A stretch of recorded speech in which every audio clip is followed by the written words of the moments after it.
guys, welcome to another recap of Celebrity All-Star Apprentice. Omarosa gets to deliver her truck. She must have been severely dehydrated because I think even she was surprised no tears were coming out. I think even Trump was like, hey, take a bottle of my friggin' water and splash it on your face because nobody's buying this. There's no tears coming out. You're so insincere. It's ridiculous. So that was a bore. And not the bored room. So it's Crystal Light this week. This episode. Alright, Crystal Light Liquid. They're launching it. It's basically like Mio, but Crystal Light. So each team has to create a 5-minute mini soap opera. They're going to have some help from the pros. One team's going to get Jack Wagner. The other one's going to get Susan Lucci. Ivanka and Arsenio Hall are the flunkies this week. So the project managers are Latoya and Stephen Baldwin. And they're going to get $50,000 if they win. 20 from Trump and 30 from Crystal Light. That makes 50. So plan B, let's talk about them. Penn comes up with the winning idea. Crystal Light will be playing the part of romance in the soap opera. Freaking genius. That's all you needed to know.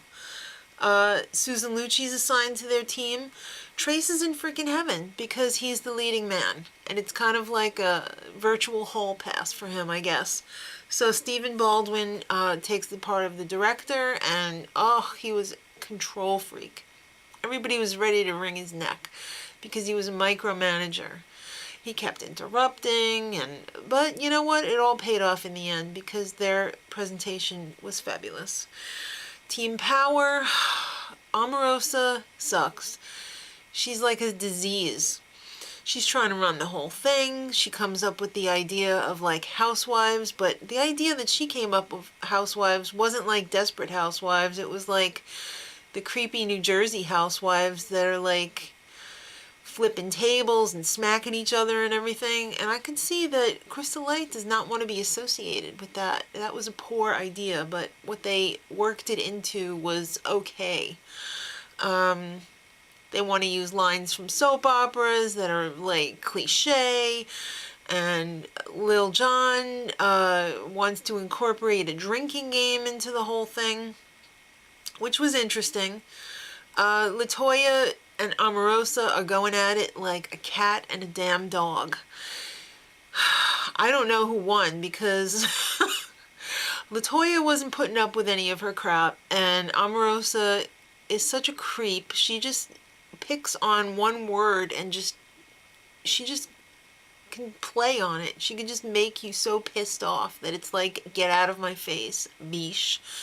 So Omarosa wanted to go shopping after she came up with the desperate housewife idea, or the not so desperate housewife idea. And then Latoya didn't want her to go, and then she started being a biatch, and then she ended up getting her way and going shopping. And then when she went shopping, she called for every single decision just to disrupt Latoya and get her off her game. She kind of pretty much sabotaged the team at that point because she was being a real hard ass. So then she supposedly gets a phone call or a text that the 911 tapes of her fiance's death are getting released. So she decides that she needs to go. She asks for permission. She's going anyway. So I don't even know why she asked. She's out of there. Not to return until 5 minutes before the presentation the next day. So the presentations, Team Power, you know, the one with the audience participation and the housewives thing. Ivanka didn't drink it. At least I didn't see her drink it. She didn't seem to be too thrilled by the idea that she should have been drinking the Crystal Light. Latoya got the product name wrong, even though she had it written on her hand. Big whoop. I say things wrong all the time. Plan B. Their presentation of Crystal Light as the part of romance was fabulous. Great writing, great acting, great presentation. What's not to love? It was genius. And they pulled it off really well. it was entertaining. So it's time for the boardroom. Well, of course, Arsenio and Ivanka have a little chat with the executives because Donald's too busy dreaming about Brandy to be there.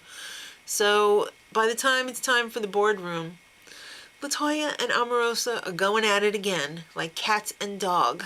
Then after they get that out of their system and everybody's just like, enough already, this is ridiculous. They go through the pluses and minuses of each team's presentation, and I could see why they sent Arsenio in, because he's probably the only one that's going to be able, other than like Piers Morgan, he would have been too rough. Arsenio's there to take care of Omarosa. He's the only one who's going to be able to give it to her because everybody else is too couth, I suppose. But he's not afraid to go after her. And she's, again, searching for the tears. She's not finding them. She changes the subject multiple times. I will choose Micah over the show. And she's like trying to squeeze out a freaking tear with her hands. Nothing. She's dry as a bone. She's looking for him. Everybody's looking for him. They're not happening. So it doesn't matter because Arsenio said, well, Steven's team wins. It's a no-brainer. They had to win. But you know how Trump goes in and starts digging around. Oh, who's the worst one on your team? Well, really no one but Gary, because he's Gary. He's a freak. He's the worst. It sucks that Gary's always the punching bag, but who else are you going to pick? Alright, so the whole thing is ridiculous after the other team leaves and it's time to grill over team power.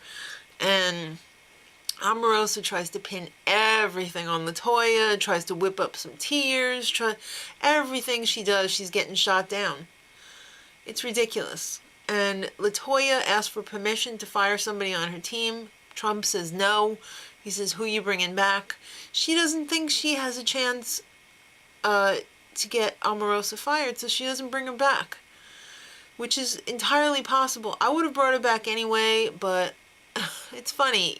Trump says that if she would have brought her back, he would have fired her. I have my doubts.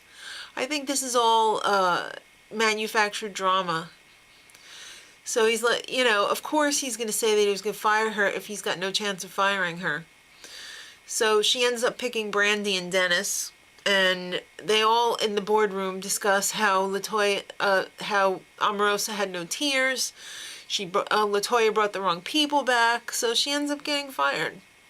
It could have gone many different ways, depending on if she had brought back Omarosa or not. I'm not entirely convinced she would have been fired. So next time, it's beauty products. It's gonna be fun. Till then, much love.